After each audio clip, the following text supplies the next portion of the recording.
Ever just stare at a blank page, feeling completely stuck? Whether it's planning a party, starting a blog, or just trying to think of something fun to do this weekend, we've all been there. What if I told you have a creative partner, available 24/7, ready to bounce ideas around with? That's exactly what we're exploring today. Welcome back, everyone. It's me, that internet guy, and this is video number 8 in our beginner series on DeepSeek. In this video, you're going to learn how to access DeepSeek for free, the simple art of asking it for creative ideas, how to refine and build on those ideas together, and most importantly, how to use it for fun, everyday things, not just work. So let's ditch that blank page and get our creative juices flowing. Section 1. What and where is DeepSeek? For anyone just joining us, DeepSeek is a powerful AI chatbot. Think of it like a super smart friend who has read a huge part of the internet. You can ask it questions, and it will answer in a conversational way.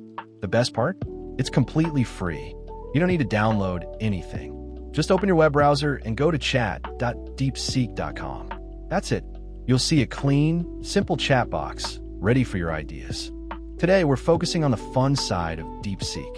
We're moving beyond boring tasks and using it as our ultimate brainstorming buddy. Section 2. The secret sauce. How to ask for ideas. Now, the key to getting great ideas from DeepSeek is how you ask. This is called prompting. Don't let that word scare you. It's just a fancy term for having a conversation. A bad prompt is vague. Like, give me blog ideas. That's like asking a friend, tell me something interesting. It's too broad. A great prompt is specific and gives context. It's like saying, hey, I'm a beginner gardener with a small balcony. Can you suggest 5 easy-to-grow vegetable ideas for pots? See the difference? You're giving your creative partner something to work with. Tip number 1. Always try to include who you are, what you need, and any specific details. The more information you provide, the better and more personalized the ideas will be. Section 3. Example 1. Blog post brainstorming. Let's jump into our first example. Imagine you want to start a beginner-friendly cooking blog, but have no idea what to write about. Here's the prompt I'll type. I'm starting a cooking blog for absolute beginners who are scared of the kitchen. Can you brainstorm 10 blog post ideas that are simple, require minimal equipment, and focus on building confidence? The first post should be called Your First Meal Beyond Boiled Water. Wow, look at that. Instantly, we have a whole list of creative, targeted ideas. 5 ingredient pantry meals. How to not burn rice.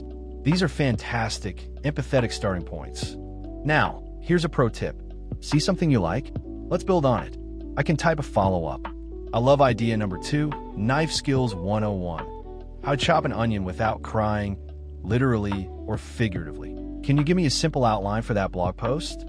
And just like that, our one idea has blossomed into a full article structure.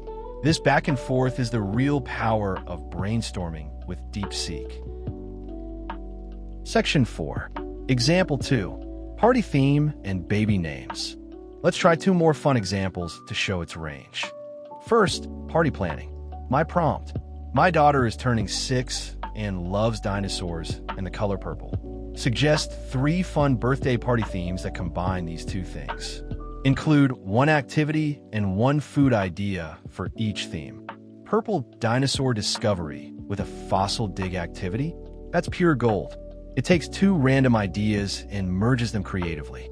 Tip number 2. Go ahead, get weird with it. The more specific or creative your request, the better the AI can perform. Now, for something completely different, baby names. This can be overwhelming with so many options. Let's try. We're looking for baby girl names that have a nature theme, like Ivy or Willow. Can you suggest 10 more that are easy to pronounce and not in the top 50 most popular names? Hazel, Juniper, Coral. It filtered through thousands of possibilities based on our very specific criteria. This is a huge time saver and can introduce you to names you might never have found otherwise. Section 5. Weekend projects and final tips. Finally, let's tackle that classic.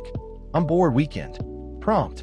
Suggest 5 low-cost, beginner-friendly weekend projects I can do alone that don't require any special skills.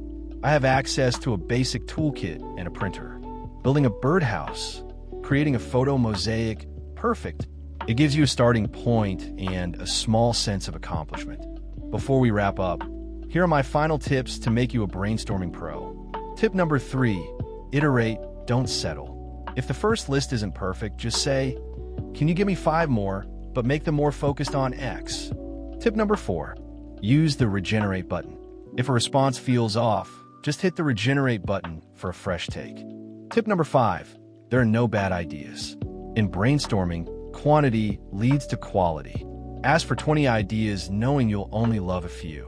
That's the whole point. The goal is to use DeepSeek as a springboard for your own creativity. Conclusion and recap. And there you have it. You're no longer staring at a blank page. You now have a creative partner in DeepSeek. To quickly recap what you learned today, you learned how to access DeepSeek for free in your browser. You discovered the power of a specific prompt to get amazing, tailored ideas. We saw it in action for blog posts, party themes, baby names, and weekend projects. And you picked up key tips on how to iterate and build on those ideas. The most important takeaway is that this tool is for you, for your fun, your hobbies, and your creative life. So what will you brainstorm first? Let me know in the comments below. I'd love to find out what you create. If you found this helpful, please give a thumbs up and subscribe for more beginner-friendly tech guides. Thanks for watching. It's me, that internet guy, and I'll see you in the next video.